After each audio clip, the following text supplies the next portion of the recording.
जय श्री राम। नमस्कार, आपका स्वागत है मेक इट काउंट पॉडकास्ट के एपिसोड नंबर 7 में। मैं हूं आपका होस्ट सौरभ। मेरे साथ है मेरे दोस्त प्रदीप।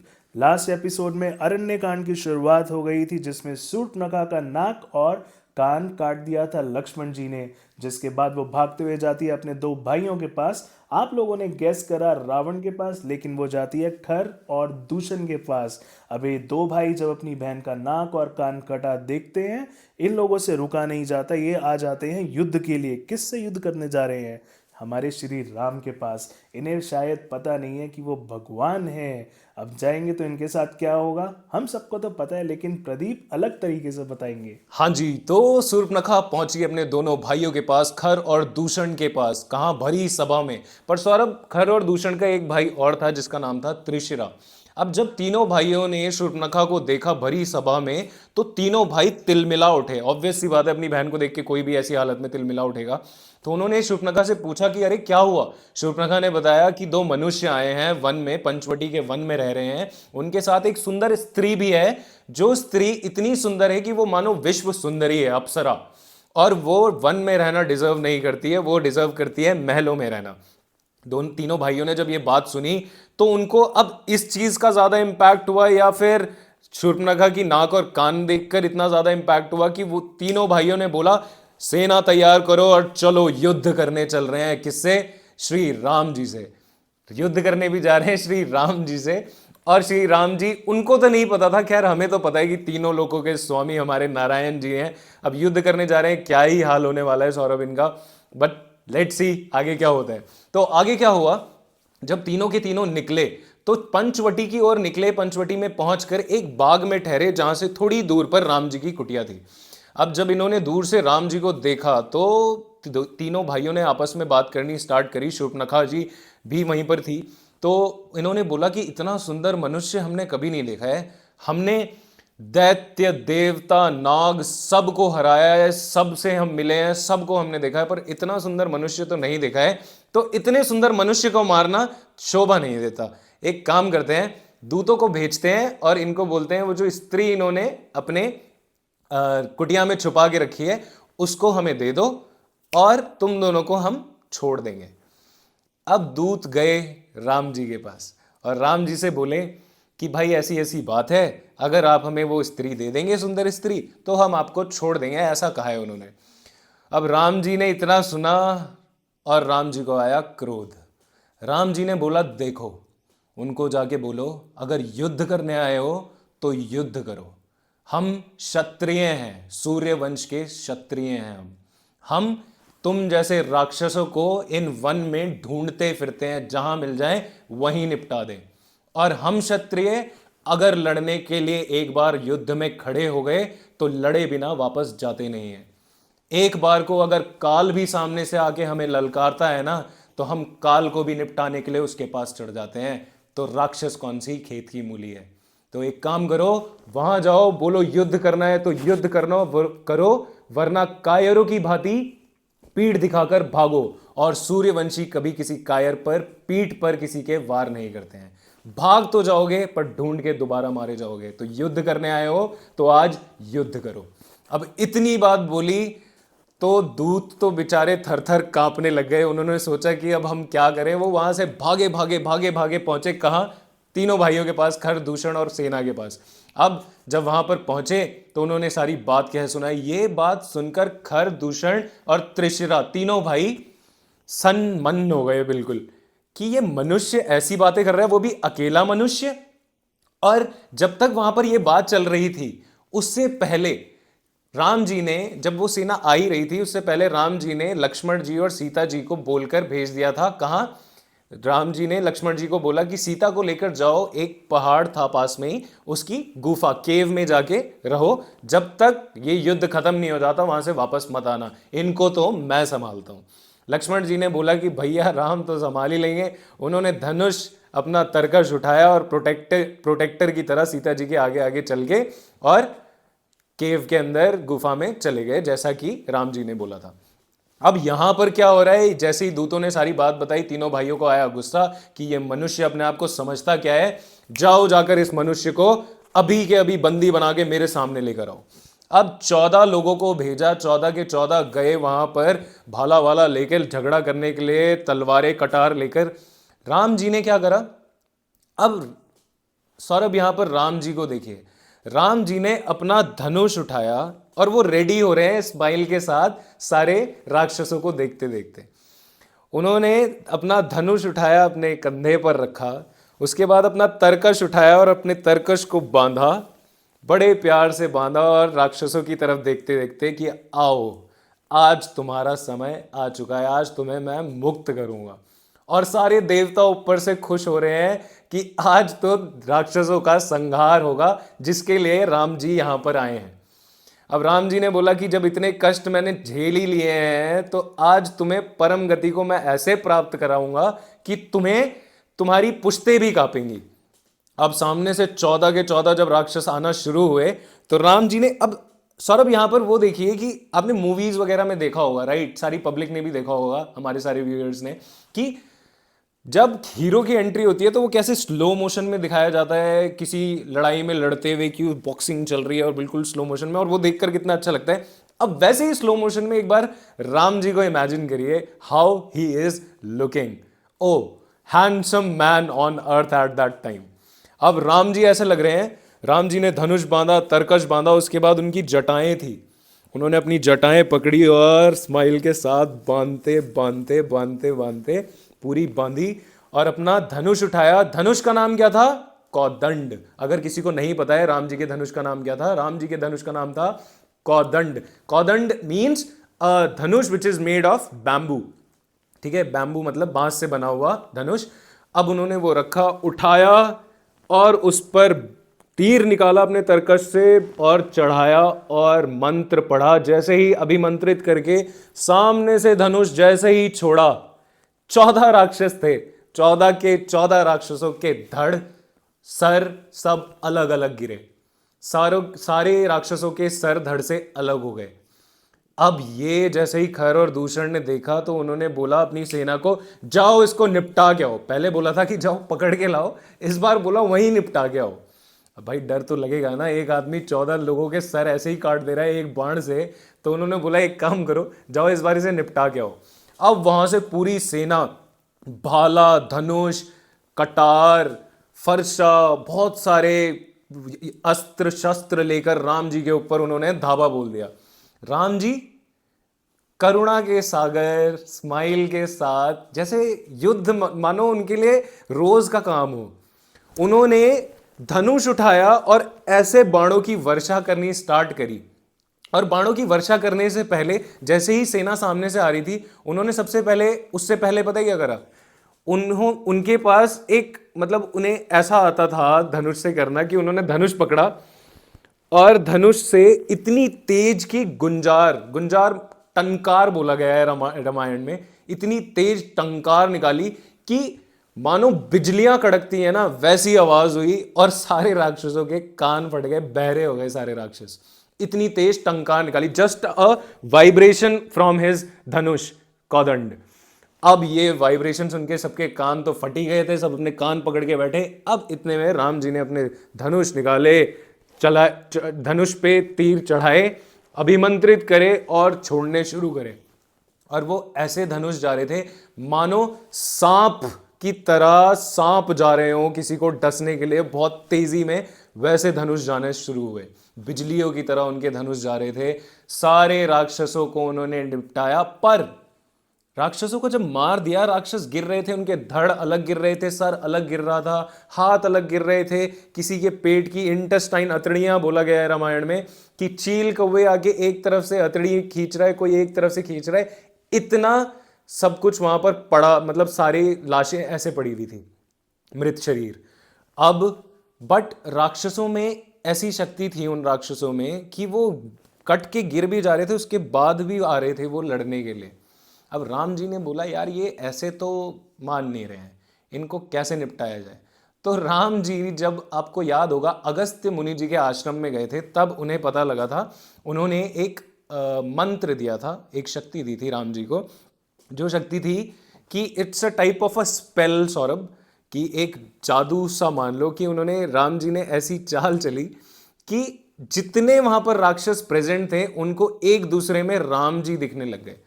अब एक दूसरे में राम जी दिखने लग गए तो राम जी तो आगे बैठ गए कि चलो मैं थोड़ा ऑडियंस बनता हूं, लेट मी वॉच ये युद्ध करते कैसे हैं। जब सबको एक दूसरे में राम जी दिखने लग गए, सबने एक दूसरे को मारना शुरू करा और वो आपस में लड़के ही सारे के सारे मर गए। आपस में लड़के सारे के सारे मर गए, पर एक राक्षस बचा। एक राक्षस बचा जो कि शूर्पणखा के साथ भागा, और दोनों भागे कहां? अब ये आप जानते होंगे, मैं आपसे जानना चाहूंगा कि कहां भागे हो। प्रदीप, मुझे तो पता है ये दोनों के दोनों कहाँ भाग के गए हैं।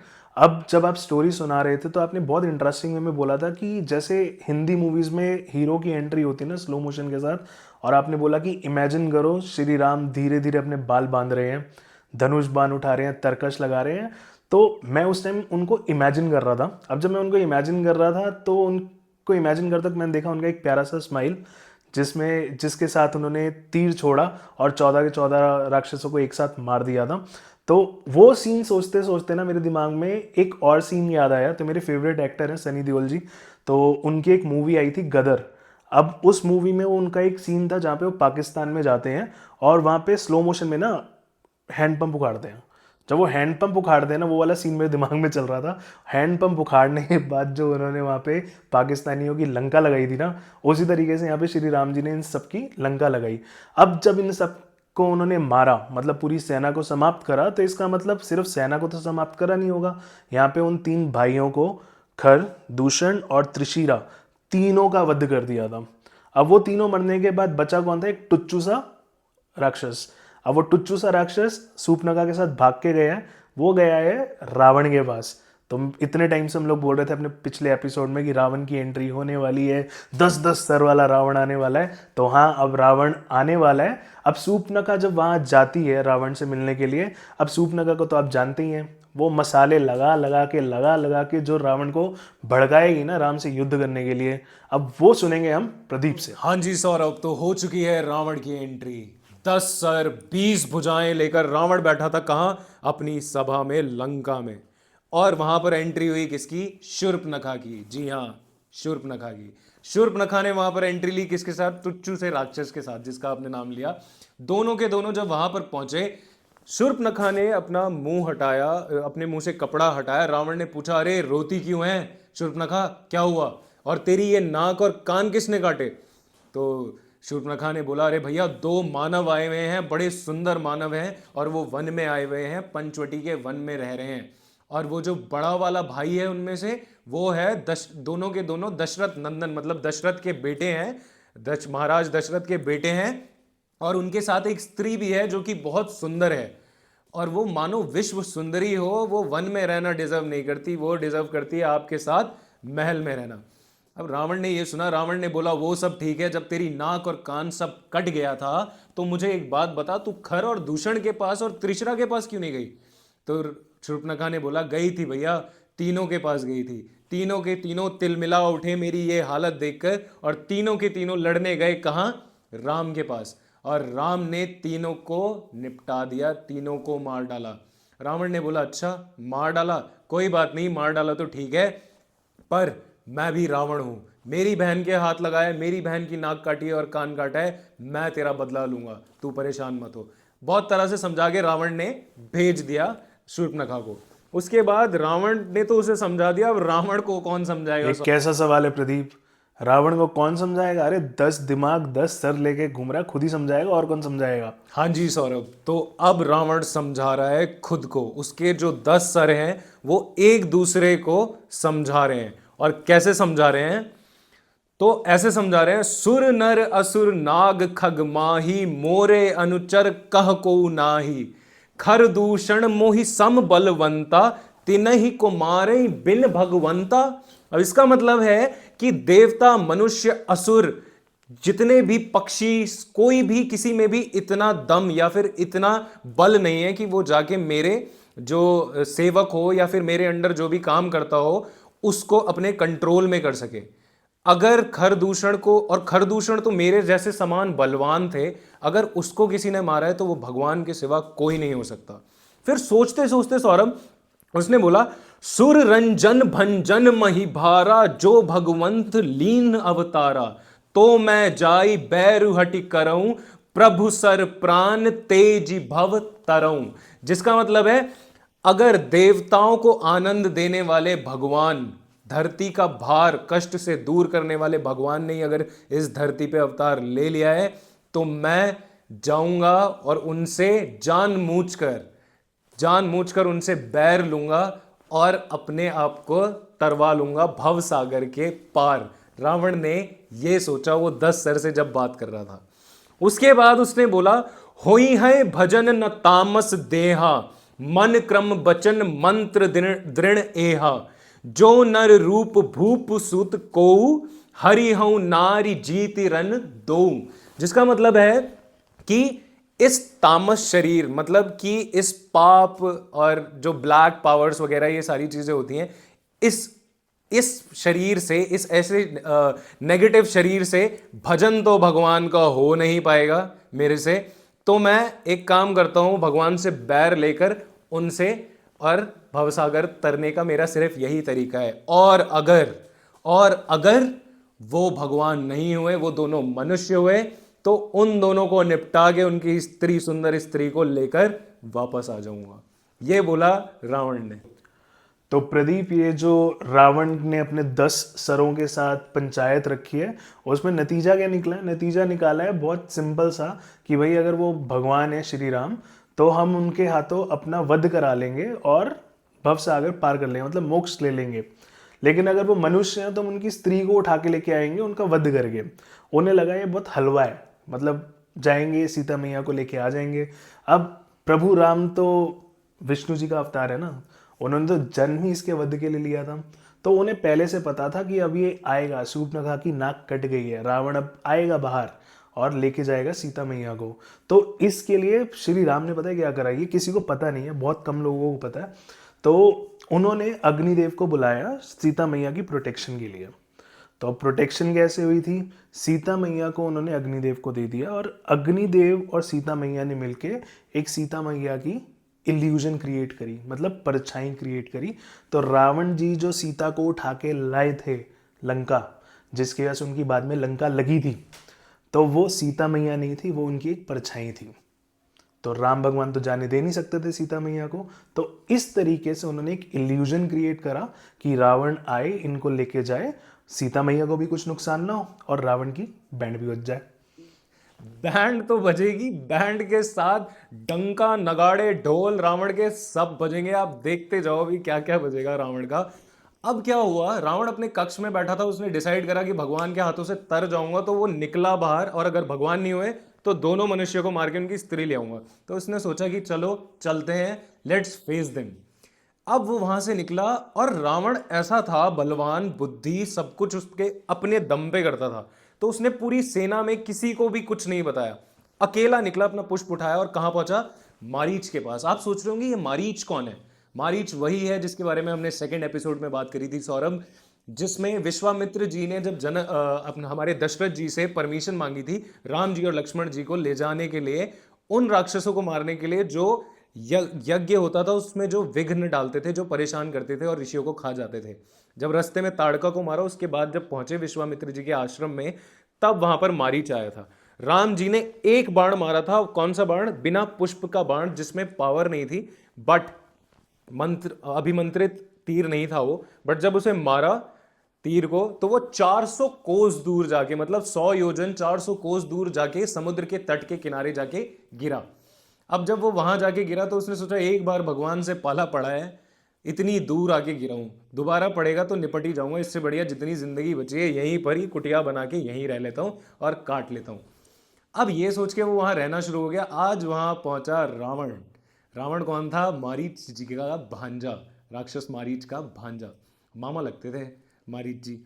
अब उसने मारीच जी को बोला कि भाई देखो, ऐसी ऐसी बात है, शूर्पणखा की नाक वाक काट दी है और मैं तो बदला लेने के लिए जा रहा हूं, और आपको मेरे साथ चलना पड़ेगा। आपको करना पड़ेगा एक छल। छल मीन्स षड्यंत्र।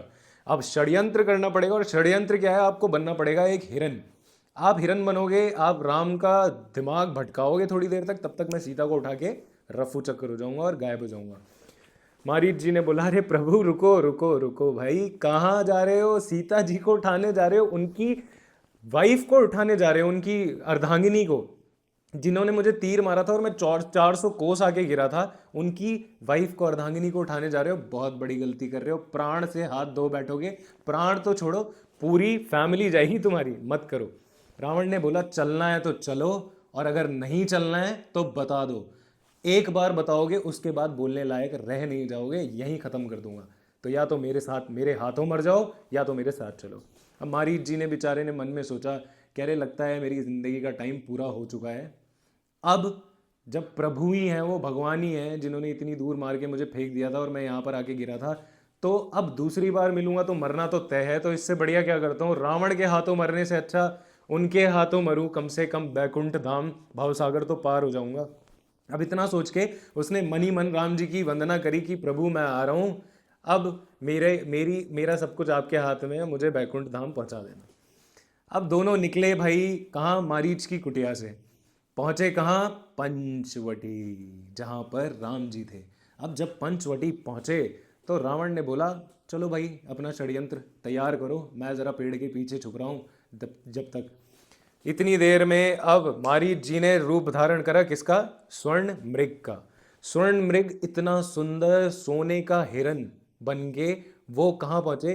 कुटिया के आसपास। अब आप लोग सोच रहे होंगे ये कुटिया के आसपास तो पहुंच गए, सीता जी ने उन्हें देखा, सीता जी ने देख के बोला कि ये स्वर्ण मृग कितना अच्छा है। अब हम लोग ये सब सोच रहे हैं कि सीता जी को इतना अच्छा लगा स्वर्ण मृग, लक्ष्मी स्वरूपा थी, उन्हें एक बार में देख के पता लग जाता था कि ये माया है, राइट, ये कोई छल है। पर उन्हें उस टाइम क्यों नहीं पता लगा? क्योंकि सौरभ, जैसा आपने बताया था अभी थोड़ी देर पहले, कि अग्नि को की प्रोटेक्शन में राम जी ने उन्हें भेज दिया था। अब क्या हुआ था, जब मारीच के पास रावण गया हुआ था, उस टाइम पे लक्ष्मण जी गए हुए थे फल तोड़ने पंचवटी के वन में, कंदमूल फल। उस टाइम पे राम जी और सीता जी कुटिया में थे। तब राम जी ने हंसते हुए सीता जी को बोला, देखो उस लीला का टाइम आ चुका है जिस लीला के लिए हम लोग यहाँ पर आए हैं, और वो लीला क्या है, इसी के लिए हमने वनवास और ये सारी चीजें हुई हैं। तो अब वो टाइम आ चुका है जिससे राक्षसों का वध होगा, तो उसे करने के लिए मुझे यहाँ पर शायद अभी रावण आने वाला है, वो आपका हरण करने के लिए आएगा और ये सारी चीजें होंगी। तो इससे पहले आप एक काम करो, आप अग्निदेव की प्रोटेक्शन में चले जाओ। अब उन्होंने तपस्या से योग अग्नि प्रकट करी, वहां पर अग्निदेव आए, उन्होंने सीता जी को अपनी प्रोटेक्शन में लिया, और एक इल्यूजन जैसा आपने बोला, परछाई सीता जी की वहां रह गई। अब क्योंकि परछाई थी तो उन्हें इन सब चीजों के बारे में कुछ पता नहीं था कि आगे क्या होने वाला है, और लक्ष्मण जी को भी कुछ भी ज्ञात नहीं था, कि उनको कुछ भी हवा नहीं थी, पता नहीं था कि ऐसा कुछ भी हुआ है कि सीता जी नहीं है, उनकी परछाई है। अब जब वो परछाई सीता जी जो वहां पर बैठी हुई थी, तो उन्होंने जब हिरण को देखा तो वो तो बिल्कुल ऐसे, कितना प्यारा हिरण, भगवान जी, राम जी पकड़िए ना इसे मेरे लिए। तो राम जी ने बोला कि चलो मैं पकड़ के लाता हूँ। अब उन्होंने बोला, आ गया टाइम, आओ मारीच आओ, मन ही मन राम जी ने बोला, और राम जी भागे उसके पीछे। और जाने से पहले उन्होंने लक्ष्मण को बोला कि मैं यहाँ से वहाँ जा रहा हूँ उस हिरण को पकड़ने के लिए, वन में बहुत सारे राक्षस हैं, तो तुम्हारी भाभी अकेली है, उनका ध्यान रखना, उनकी सिक्योरिटी तुम्हारी जिम्मेदारी। लक्ष्मण जी ने बोला, यस सर, मैं पूरा ध्यान रखूंगा, और वो हमेशा रखते भी थे। तो वो खड़े हो गए कुटिया के पास एज अ बॉडीगार्ड, ठीक है, वहां पर प्रोटेक्शन में खड़े हो गए। अब मारीच को पकड़ने के लिए, हिरण को पकड़ने के लिए जब राम जी भागे वन में, तो हिरण कभी इधर भागता, कभी इधर भागता, कभी छुपता, कभी आता, कभी गायब हो जाता, और फिर कहीं पर प्रकट हो जाता, ऐसे ऐसे करके भाग रहा था। राम जी भाग रहे थे, भाग रहे थे, भाग रहे थे। राम जी ने बोला, ओहो, ये लीला भी ऐसी कर रहा है, इतना भगा रहा है, इससे बढ़िया रुक जाओ। राम जी ने अपना बाण निकाला, धनुष पर चढ़ाया, और मंत्र पढ़ते साथ मारा बाण, और वो लगा जाके सट करके मारीच के हृदय में। जैसे ही लगा, गिरा नीचे मारीच, वही हिरन नीचे गिरा, और उसके मुंह से क्या निकला, हे लक्ष्मण, हे लक्ष्मण, हाय लक्ष्मण। इतनी तेज उसने चिल्लाया, और किसकी आवाज में चिल्लाया? हाँ जी, राम जी की आवाज में चिल्लाया।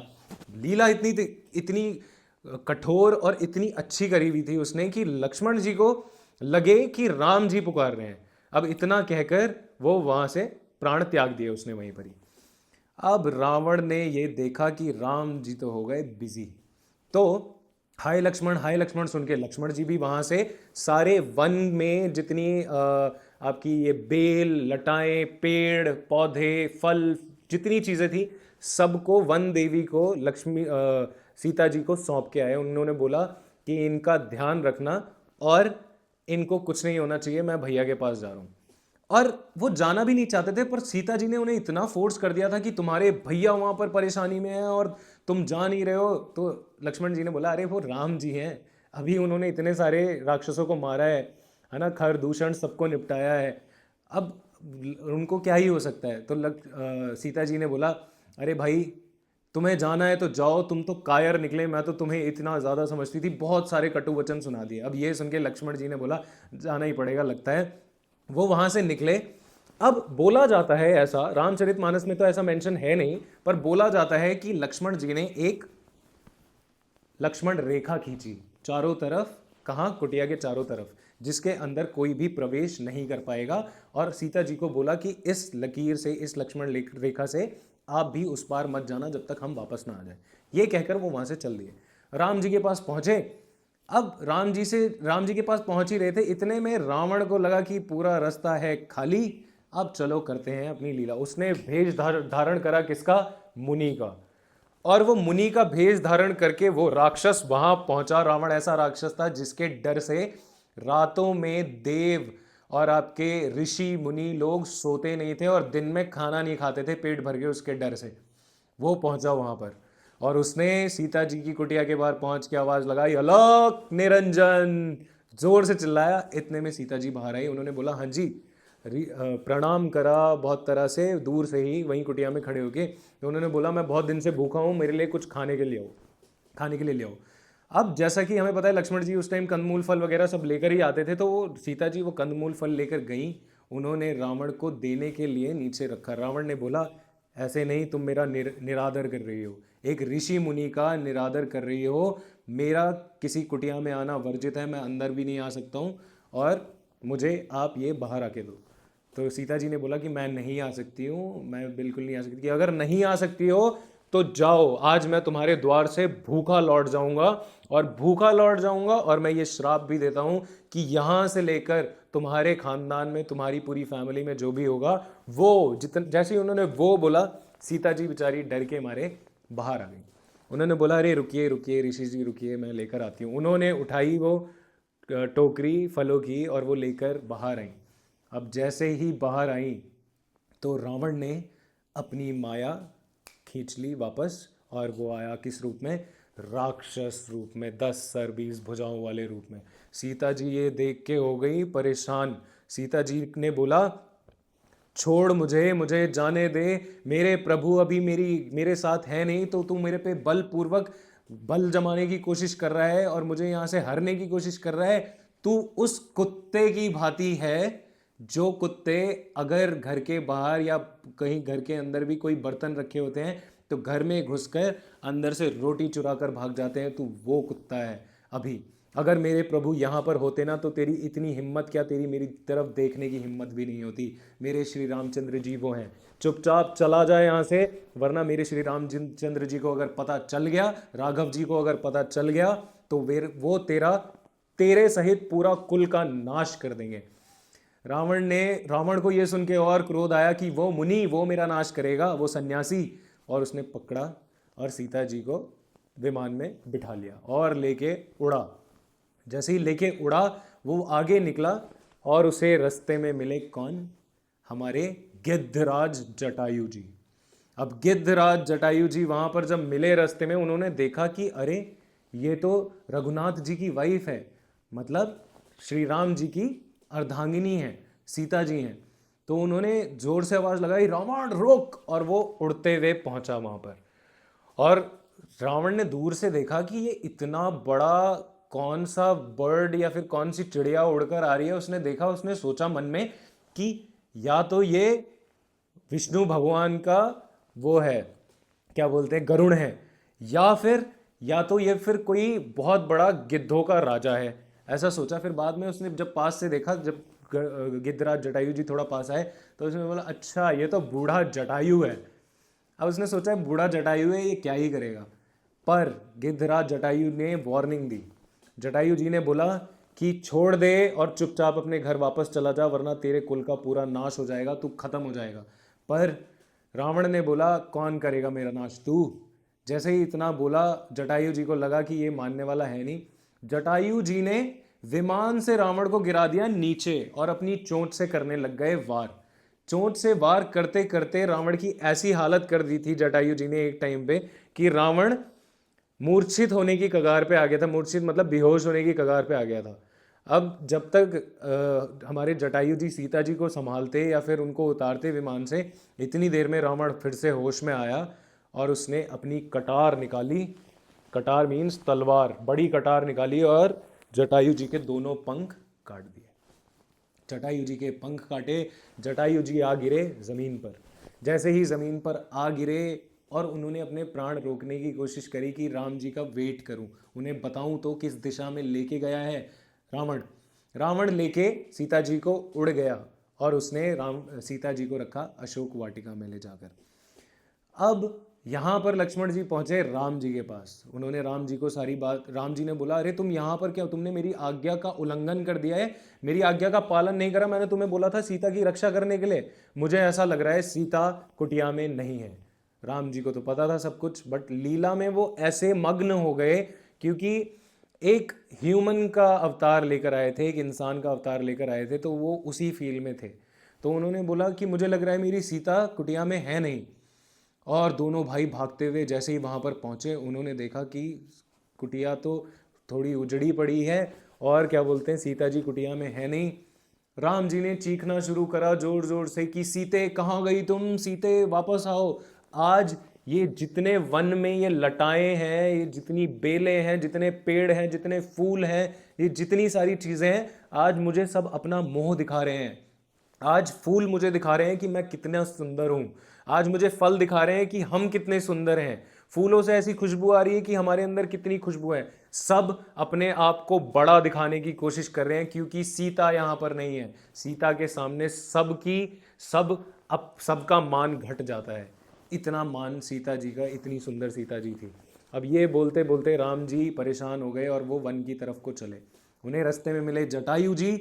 जटायु जी से जैसे ही वो मिले, वो राम जी ने उनकी हालत देखकर बहुत तरह से उन्हें प्रणाम करा, परेशान हुए और उन्हें बोला जटायु जी क्या हुआ है। उन्होंने पूरी बात पूछी तो जटायु ने बताया कि ऐसा ऐसा हुआ है, इस दिशा में रावण सीता जी को लेके चला गया है।